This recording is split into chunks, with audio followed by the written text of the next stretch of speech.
The Building Better Relationships Journal and Meditation. We created the Building Better Relationships Journal and Meditation so you can magnetize the better relationships you want and focus on the positive role that you have in creating a better life through your relationships. We are excited for you to discover the gold within you that can help you manifest the love we all crave. The Building Better Relationships Journal has coaching questions that help you listen to the truth of what you want and what helps you to be empowered in love. The Building Better Relationships meditation is designed to strengthen your heart's ability to be that change you wish to see in the world. Why not download it now and think of it as a gift to those you love? If you love journaling and meditation, this is for you. Welcome to Building Better Relationships at Home and at Work with Angela and Patti podcast. This is Patti, a leadership and work-life balance coach from Arizona, USA. And this is Angela, love and relationship coach from Sydney, Australia. And we are building better relationships with you. Sharing new perspectives on being heart-centered at home and at work. So you can draw on your inner power to make your relationships and the world a better place to be around. Hi, Patti. Hi, Angela. How are you? I'm doing great. Thank you, everybody, for joining us. Yeah. Okay, I have a question for all of you. Have you ever walked away from a conversation and felt it in your body? I know I have. Our bodies often feel that, don't they? They recognize the stress in relationships before our minds actually process it. In today's episode, sorry, go ahead, Patti. In today's episode, we will explore how your body holds relationship stress and how to begin gently releasing it. So relationship stress is physical, emotional, and maybe mental tension that comes from interactions with others, partners, family, friends, colleagues, and even ourselves. So it's not about just conflict. It can show up in subtle ways like feeling drained, anxious, and tense after you interact with others. And your body often reacts before the mind even is aware of what is going on. So relationship stress isn't always about fights or arguments. It's about the tension our bodies and minds carry when we interact with others. And the more aware we become, the more we can release the stress before it takes over. Why your body feels tense around certain people and what can you do about it? You may have noticed that after certain conversations or interactions at home or at work, something just doesn't feel right. Maybe your shoulders feel so tense and your chest so tight, or you find yourself replaying the conversation long after it's over. I know I've done that. And what's interesting is sometimes your body recognizes that stress before your mind fully understands it. So today we're going to slow down together, explore what our bodies might be communicating to us in those moments, and share a few simple supportive ways to begin creating more creating more ease in both our relationships and our day-to-day experiences. So Angela, you're an expert in this area. Can you please tell us a little bit about emotional experiences that live in our bodies?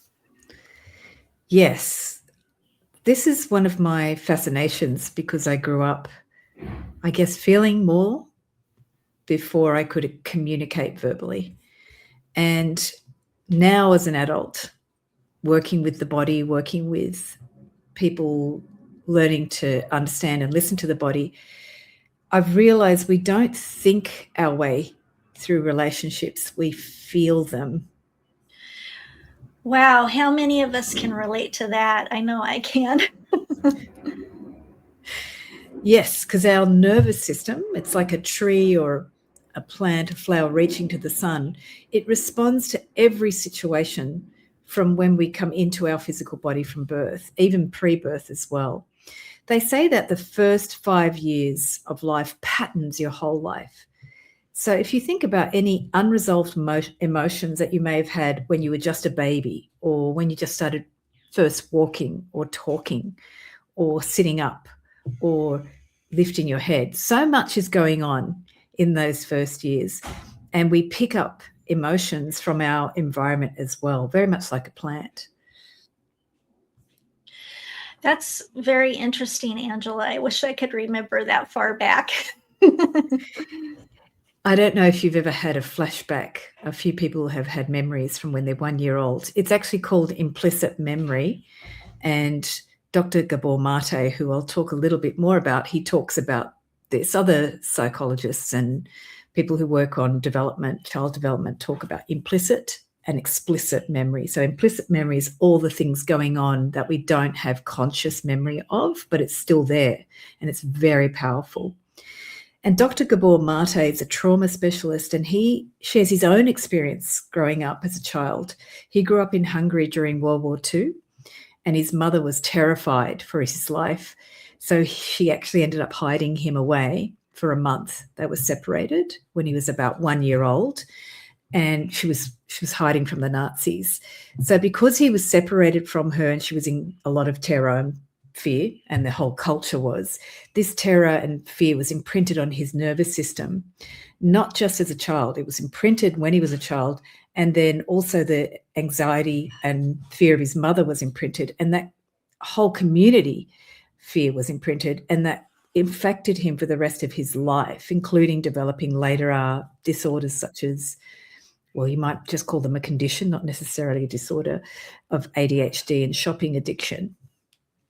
So what we know from epigenetics, which is the research of generational influences on our development, trauma, famine, other big events, or just any sort of big events in the environment can psychologically be imprinted on the person, on the child, and affects the nervous system. And they actually change the nervous system. It actually can change the way the genes mutate. The genes have different options for how they can grow, so they can choose a different direction because of the environment. And also, it gets literally wired into your nervous system. So the nervous system is not just our nervous system, it's the entire brain, the spinal cord, which then goes out in like a tree and branches out into the body. So it's throughout the entire body, and emotions literally can get programmed into any part of what that nervous system touches, our organs, our cells, our memory in the cells. So we can see that unresolved emotions show up later in the body and life. And Dr. Gabor Maté has done extraordinary work about this. And he works with people with addiction. He's worked with people living on the streets with addiction. He's really found out how to connect to that younger self, the child, and really feel them so that they can begin to just address those earlier experiences where the emotions couldn't process through the body, couldn't leave the nervous system and get stuck in some part of the body. So there's a really important thing for us to learn then when we are feeling uncomfortable. It could be a lot of these unresolved subtle emotions. You may not have had a big trauma, but you can see subtle emotions build up from your first years, from throughout your life as well after the 5 years. And there's patterns that can be held in the nervous system. So even when we learn later, Patti, to verbally respond and use language, which is after your first steps and your first ability to interact with the world through the body. We learn language much later. Even though you verbally may be able to respond, the body and the nervous system and the emotional patterns that are in the body will still be more strong than every other pattern that you put on top of that, any other educations or thoughts or training. So the body may still, even though you think logically, I should be behaving a different way, I should be more mature, I should be a certain way, the body still will react automatically based on those emotions that may be still somehow patterned in the body, or those habits of feeling through the nervous system are patterned in the body. So it can withdraw, it can recoil, it can cycle through patterns in the body like over active thinking. And even though all the while you might look outside to other people like you're normal, all those patterns are still operating in the body. So many times we end up in this situation where you may not realize that you have these patterns of hurt, or you're being dismissed in the moment, but your body actually does recognize that. And we might have a reaction that we are thinking one way, we think logically, I should be responding a certain way, but our body is responding from our old programming and our old ways of being from when we grew up, or from the environment and how we responded to the environment where we grew up. So I'm going to give a few examples that you might relate to that are very common in more adult life. And it's just an example of how the body responds differently to what we may want it to react. So, for example, you could notice this behavior when your partner says they don't want to go on a walk with you because they've got work to do. So your head might be thinking, oh, that's fine, they have work to do. But your body might feel like this rejection or slumping in the chest. You might feel your body going inward, like a pulling away. It's like a subtle pattern of resignation or a feeling of rejection. Another common example can be when you're in a group of people and everybody's talking, and you might start to blank out from the conversation. You don't know what to say. You don't know how to find your way into the conversation, and you might get a feeling of edginess in your body, and your body might start to feel a bit numb as well, or just unsettled, unsure of how to respond. And so you're not sure why. Your mind is thinking, I really want to be here, I like the people, but there's something in your body that's giving you a subtle sign that you're not comfortable, and that you're feeling like maybe your voice is not welcome, or you don't know what to say because you might get pushback from the group. So these can be subtle patterns that you've put into your body or had programmed into your body from your early life or childhood.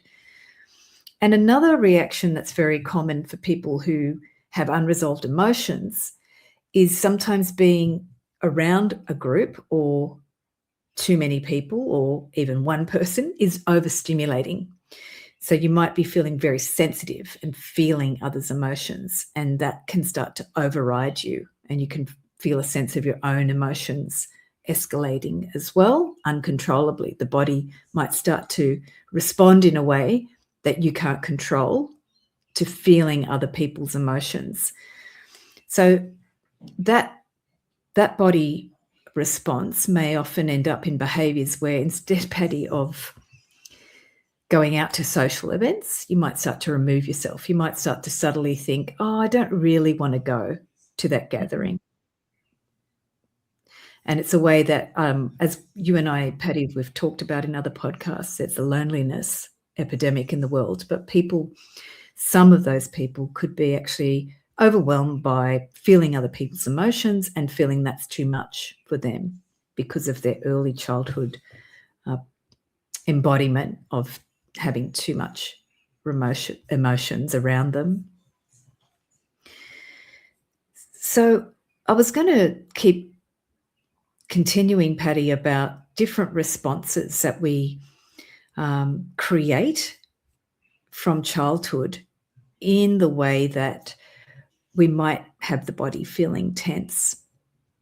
But I'm just wondering if there's anything, as I shared, that you might be thinking about as I walked through all of those examples. Yeah, I can understand how this happens and how people can isolate themselves when they're feeling too much emotion. I thought it was very interesting what you talked about, the rejection of how you can feel rejection, all of those different things that you explained, overriding your emotions and things like that. But avoiding social situations, I think, is something that quite a few of us do at times when we feel overwhelmed or overstimulated or things like that. It's an interesting phenomenon in our modern world. I'm wondering if we're losing the ability to interact in groups. Probably another topic for our podcast as well, having a group consciousness and how to listen to each other's without being overwhelmed. A lot of our podcasts are looking at that, how to feel other people's emotions but still stay connected to yourself. So now I'm going to share 3 different ways that the young child can get programmed by 3 different sort of things that happen when we grow up. So there's patterns in our relationships that when we grow up that create certain body responses. So the first one is if you grow up in an environment where there is repeated criticism, silence, or attention. So maybe the family has some tension in the household for any reason. So a body that grows up hearing criticism and has that tension in the house will often stay on alert and not be able to fully relax in social situations. Even if you're on the bus or in a public space, you might notice that you're constantly vigilant or you are worried about sitting in certain locations next to other people.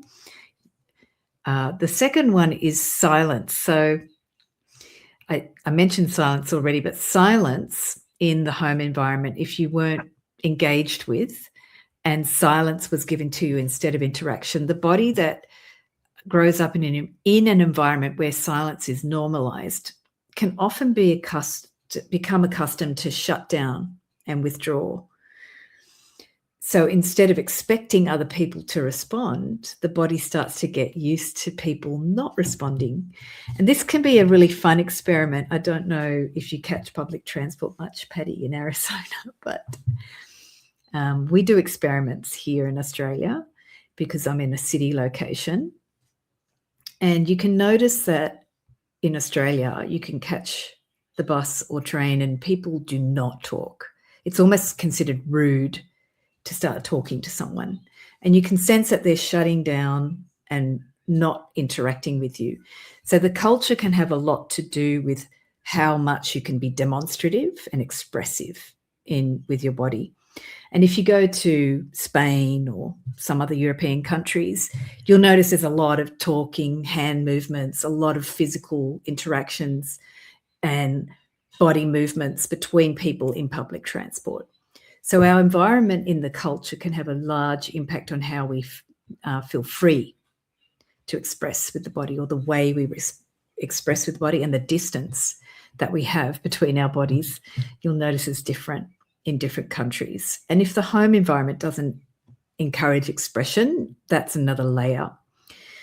So the third one is related to what I said earlier, if there's an environment where there's tension, but this is more where there's actually conflict. That could be an explosive environment. Say if you've got a family that's very yelly, they can tend to flare up over things, or if there's unexpected situations in the culture. So right now we have war, we have a lot of unpredictability in our culture.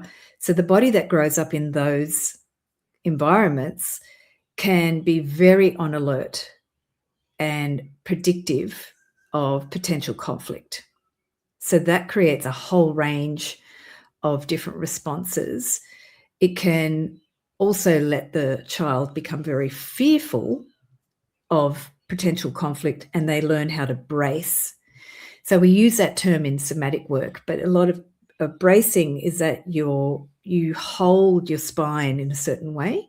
You can almost see it sometimes with kids if you've got them. It's interesting to watch little ones, but if you can see if they're ready for something to go wrong in the room, you'll see there's a holding in the spine and the nervous system.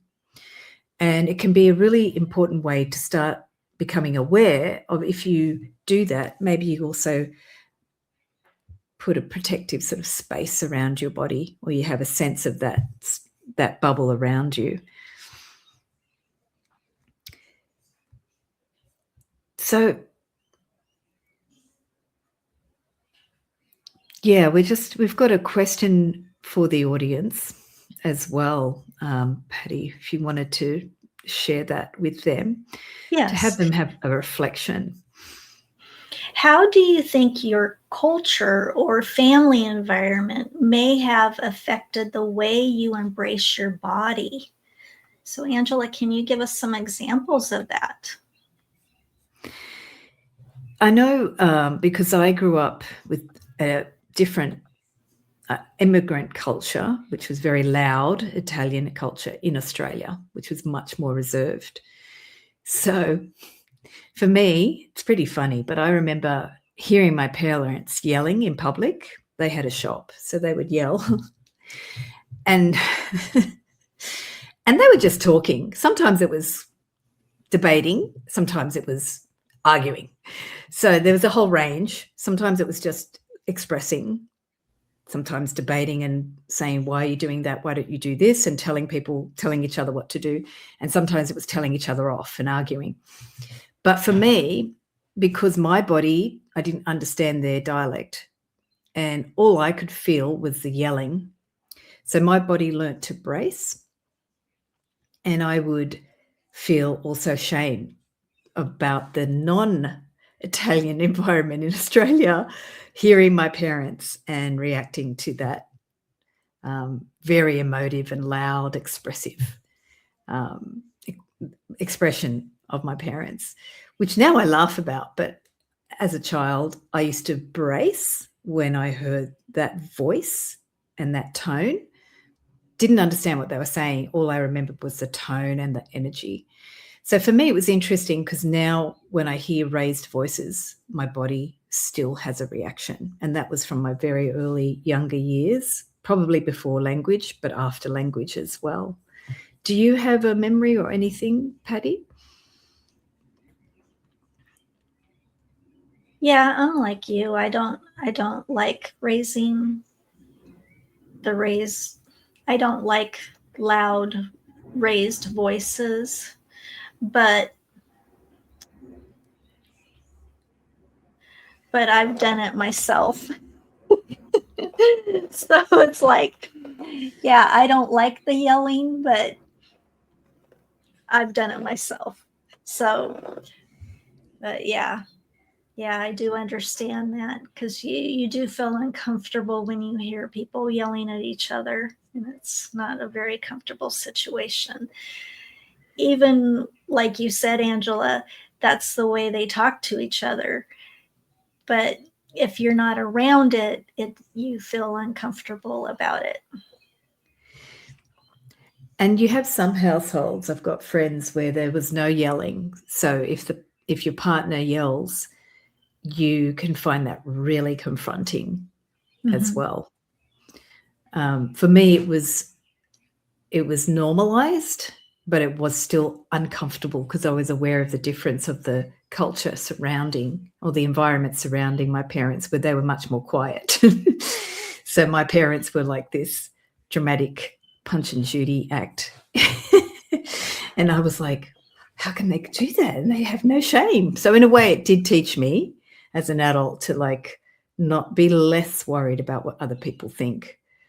But at the time, I was still very concerned about what others were thinking as well, and not liking the energy. I just thought, oh, there's something wrong. So these are all clues when the body senses something's not in alignment in the environment. I think immigrants and people who live in different countries can be really good at this. They can pick up the difference between the cultural differences of expression, what being more expressive and being more quiet can be like. You might be more aware of those subtle differences, and you may feel, I know certainly some cultures in Australia have told me it's so quiet here. So sometimes they feel like they're a bit smothered. They can't fully express themselves. And that's been a very big clue as to what are you feeling in your body, and what could that be a clue about what the body is trying to help you embrace. Mm-hmm. And also not worry about what others think, but use your body's connection to your body to start sharing what your body wants to share in a way that doesn't make you feel like you're bending the rules of what you want to share in the environment too much. Some of us like to sort of stir the pot a little bit. So the clues are really about the body that in that environment. If you can start to pay attention to how it reacts before things happen, you can start to learn what may have been in your childhood that started to create that response to the environment. Angela, why do certain situations or people tend to feel worse? So this is an important piece to understand. We tend to attract, when we have emotions that are unresolved mm-hmm. from our early life, or judgments about how we are because of our early life, we tend to attract people who are going to bring up those unexperienced or unresolved emotions in the nervous system. So it feels worse. Those people feel worse because there's something unresolved in your body, in your nervous system from the past. And so the nervous system is trying to get your attention about that emotion so you can firstly get awareness about it. You don't necessarily need to know the core event. It could be before you have explicit memory. It could be something before you could remember. So we don't always know where it comes from. But if your nervous system's not settled, if it feels anxious, it needs to get your awareness about that so you can start to manage the experience, start to move the energy out your body. So basically, if you're a child and you had a traumatic moment, which could be any moment for a child where it doesn't feel met by the moment, maybe scared for no reason, or a reason doesn't make sense, because that's how childhood's like. It's all new. It can hold that emotion inside the body. And then later on in life, that somehow that emotion needs to move out of the nervous system.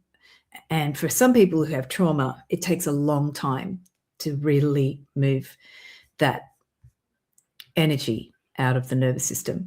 So the worst people or the worst situations are usually there for a reason. It's not necessarily like because you had a bad experience in childhood, you'll attract a traumatic incident in adult life. But it's because the emotion is trying to show you what is still stuck in your body that you feel you can't cope with, you can't manage, you can't accept. And so those people, if you might have an example, Patty's going to talk about work environment soon, but it's really ironic to me, Patty, how sometimes when I'm working with clients, they have a bad relationship, personal relationship, and we start working on that, and they start to manage their emotions around it, and then the relationship moves out of their life. But ironically, they manifest a similar relationship that keeps on resurfacing in the work environment or in another family relationship that triggers the same emotion. So the worst relationships are to help you resolve how to fully feel the emotion without thinking you can't manage the emotion. Because remember, as children, we couldn't manage it. Maybe we didn't have the support, we didn't have the intelligence, we didn't have the know-how how to do it. So the adult body is trying to feel the emotion and then release it out through the body.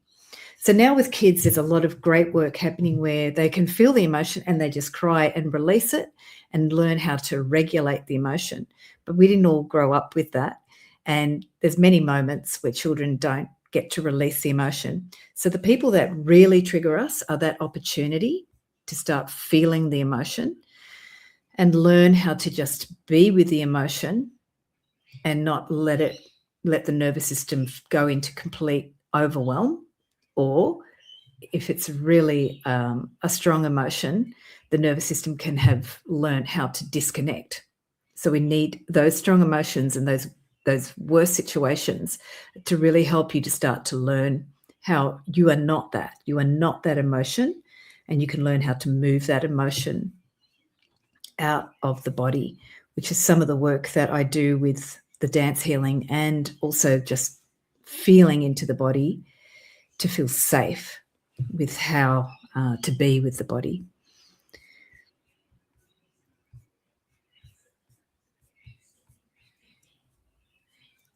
Angela, please share about establishing safety in the body. So sometimes one thing that's been really important for my work, Patti, is learning how safety is something that it's not a mental concept. It's a physical movement and a sense of being able to breathe and fully inhale and fully exhale in the body. So often with emotions, they can get trapped. So the body learns to hold and not breathe. I can learn how to hold your posture in a certain way. There's really interesting research done on what happens in the very first hours of a child's life when they're born, and what's in the hospital, what the parents are thinking, what the doctor said, what the nurses might have been thinking or saying. And that can actually imprint on the child. So you might have a birth story where somebody said, this is a really good one. Oh, I didn't expect to have a girl. I wanted a boy. And so for the rest of your life, you're thinking, oh, being a girl is not that great because somebody was disappointed when you were born. Now most people know if they're getting a girl or a boy, but that's in previous decades, we didn't always know that. So safety, it's about being aware of what did the nervous system or your body not get in the moment that you needed to feel safe, to feel complete. And sometimes it's as simple as, later on we're going to do a few tips around how to talk to your body, but it's really about building that relationship with feeling the whole body and relating to the whole body. So in reflexology, we talk about the whole movement of the whole body through the nervous system. You might know reflexology, where they stimulate the reflex points of the fingers and the feet. And that stimulation moves through the whole nervous system to the brain, and then from the brain back to the distal points of the nervous system. So this is a way for the body to feel a response throughout the whole nervous system, from the tips of the fingers or the feet and the tips of the ears as well, and back from the tips of the fingers to the brain and back to the distal points of the body. And that then allows the body to go through the complete cycle of movement from our very end of the nervous system all the way to the brain and then back. And they call it in reflexology a 0 point. So the body is not responding to stimuli and it's not receiving data.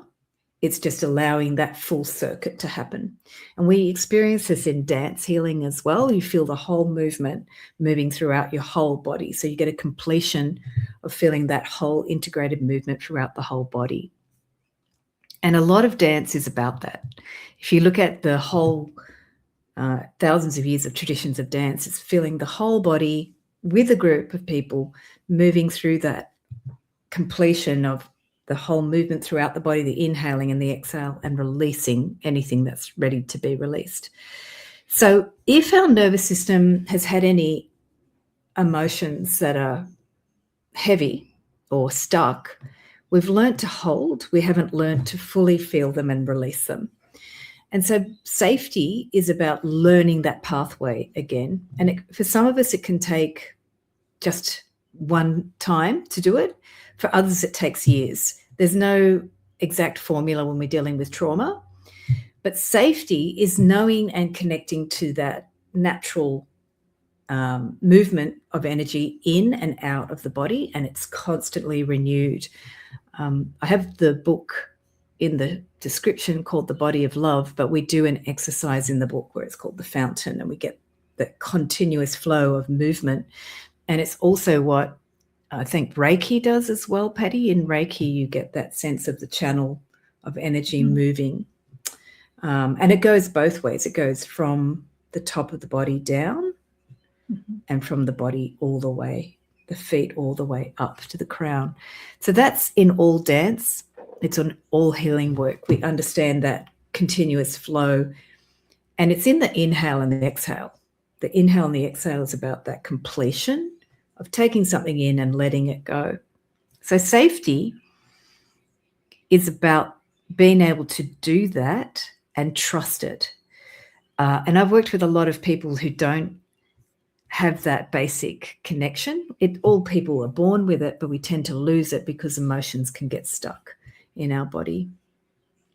And one of the challenges that we have in our culture is that we're overstimulated and we don't completely come back to our center. We don't fully exhale. We don't relax. We don't know how to come back to balance. We've lost touch with some of the simple things like healing or breathing. People can do meditation now, but also their minds are very busy. So they feel or think they can't focus. My position is that this overstimulated culture is the opportunity, because it's just too much.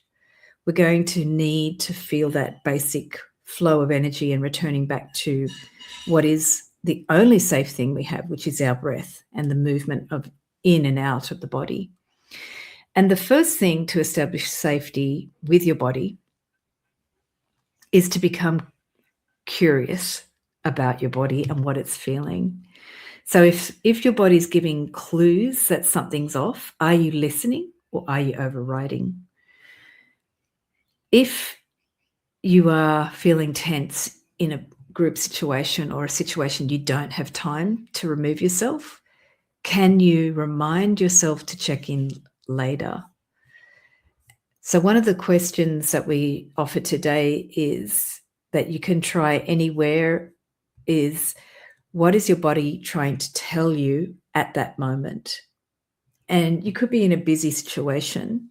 You may not have time to process that question, but can you just take this question, write it down in the journal and use it as you review the situation where you were freaking out or had tension or felt very uncomfortable? What was your body trying to tell you in that moment? And then if you're at any time, the 3 questions now, you could just listen to them and see how they feel in your body. because the next 3 questions are about talking to your body, which for some people may feel not natural. It feels a new thing to do. So just listen to the question and see if you get a sensation in your body. There's 3 related questions, and they can be used by themselves or together to just see how your body responds and see if any feelings, images, or sensations come up, because our body doesn't respond through language verbally. It responds through sensations, sometimes cold or tingles or moving forward, moving away. The body also can feel upright or can feel pulling down to the ground. So you can just notice anything that when I offer the next 3 questions to build a sense of connection and allow your body to start having a relationship with you. So the first question is to ask your body, what do you need from me now? The next question is to ask your body, what do you want from me now? And the third question, ask your body, what would you love from me now? So they're related and different, and they can elicit different feelings or a different sensation in the body.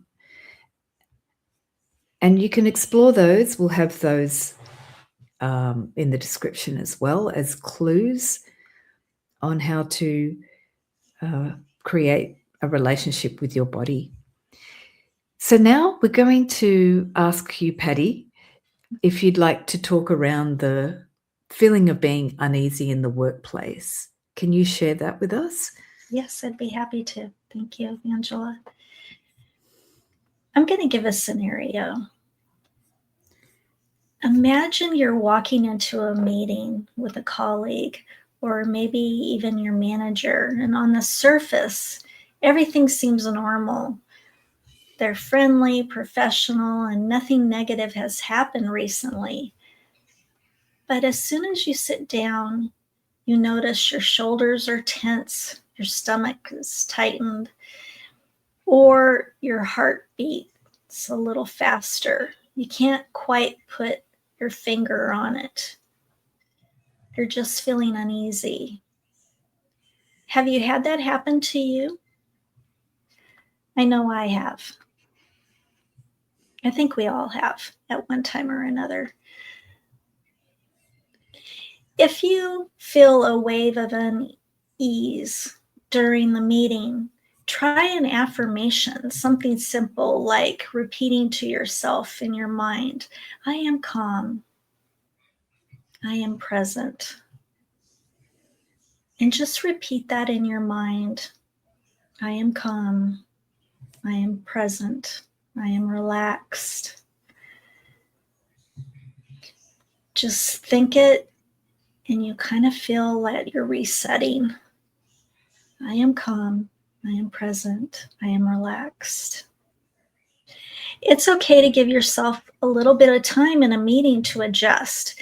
And what I mean by that is maybe just shift a little in your chair, take a slow sip of water, or focus on your own notes rather than getting pulled into the chaos in a meeting. After the meeting, once the meeting is over, take a brief moment to reset. Stand, stretch, walk around the office, or even just press your palms together for a few breaths. Your body often needs this release to release the tension. So let's talk about a work scenario where you're feeling drained after a conversation at work. So let's imagine you just finished a one-on-one with a colleague or a check-in with your manager. And on the surface, the conversation was fine, professional, polite, maybe even a little friendly. But as soon as you sit back down, you realize you're totally exhausted. Your shoulders are tight, your mind feels foggy, you're kind of wishing you could take a break, even though nothing dramatic happened. Why do you think that is? Let's explore what might be happening. You're giving more energy than you may realize. You're over listening, you're over processing, you're trying to interpret every tone, every word, every expression over and over again. You may be people-pleasing tendencies. Your body responds to the desire to be liked or to be helpful. You may not have had time or space to restore your energy after the interaction. Even when nothing bad happened, your body and your nervous system might have been working overtime, paying attention, anticipating, responding. So those are some things that you might become aware of that are happening and the reactions that you're having in your body. Thanks, Patti. And can you share the reflection for us today about a scenario at work? Think of a recent conversation at work that left you drained, even if it went perfectly. Where did you feel that fatigue in your body? What is one small thing you could do in that moment to reset that we talked about previously? Right after the conversation, give yourself 60 seconds alone. Maybe step away from your desk, close your eyes, take a breath. That tiny moment can reset your nervous system. Stretch your shoulders. Shake out your hands. Roll your neck. Your body holds onto that tension, and even small movements can release that tension. Just by me doing this, I can feel it releasing. Check in with yourself. Ask yourself quietly, what do I need to feel like myself again? It might be drinking some water, taking a few breaths, or the short walk, which I talked about earlier. Give yourself permission to provide that care immediately. And here's a tip. Feeling drained doesn't mean the conversation was bad. It just means your body was paying attention and responding. And the good news is there are simple ways to reset before it builds up. So take some of those tips that Angela and I shared, and use them in your daily life when you're feeling tense or overloaded. When you asked the reflection question, I actually got an image of a scenario, and it was really interesting. I was like, I just did a big sigh, and I could, like the posture, I could see my posture sort of, I was slumped because I went, oh, okay, this is what I'm dealing with and the reality of it. And I'm like, oh, okay, that's the reality of it. But it was interesting, the reflection of the scenario, because I could walk through my body in the memory and think, okay, and visualize just breathing and letting it go and just accepting that's the reality of the situation. I'm sure it'll keep coming back. You know how work situations keep resurfacing? Yes. Just maybe to help us learn how to master some of these unresolved emotions. And today, Patti, what's our affirmation? Our affirmation is, I'm creating more ease in my relationships. And that's an important thing, is we want to have ease in our life and have wonderful relationships that are easy and simple and you feel good about. When we understand our emotional patterns and listen to our bodies, we create more ease in our relationships. Angela, could you share information about your ebook as well as other products and services related to the body? Yes, so I do one-on-one sessions over the internet, but also in Sydney, Australia. And they're on my website, dancewithangela.com.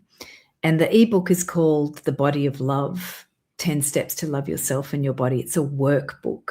So in there's 10 different steps with different exercises, 33 different exercises, all to explore the feelings, but to learn these pathways of really feeling the whole body and learning how to, if there's doubt or dis-ease, discomfort with your body or with something happening in your life, how to talk to the body and work with the body to listen to it and not try to suppress whatever you're feeling, listening to it and then allowing that energy to move. Because emotions are energy in motion. That's what we learn in dance. And if we can teach the body how to move energy, move emotions, it starts connecting back to that natural pathway of the inhale and the exhale and allowing emotions to be felt and then released, which we may not have been able to do. So it's in the ebook and you can find the link in our show description. And I look forward to hearing people share anything that you felt or experienced about your body as we did the podcast as well. So please put any comments about anything that you might have been thinking, any images that came up as we were sharing things about learnt behaviors and patterns around the emotions and why we feel tense in our bodies. And thank you, Patti, for sharing about the workplace scenario, because I think we're so used to things in the workplace scenario not working out and we just keep soldiering on. But actually they're important moments to learn how to let go, because you've got to keep moving and you've got to be responsible to your duties as well. So I really enjoyed that reflection about that. Well, Angela and I wanted to share about our next episode. We'll explore this more deeply, looking at how our partner's energy can influence us and how to stay grounded and connected in a way that feels supportive, calm, and steady. So thank you, everybody, for joining us today. And we would sure love to hear about your experiences with tension and how you relieve the energy out of your body. Thank you, Angela, Patti, for sharing so much about this topic. And I'm looking forward to learning more. Bye. Bye.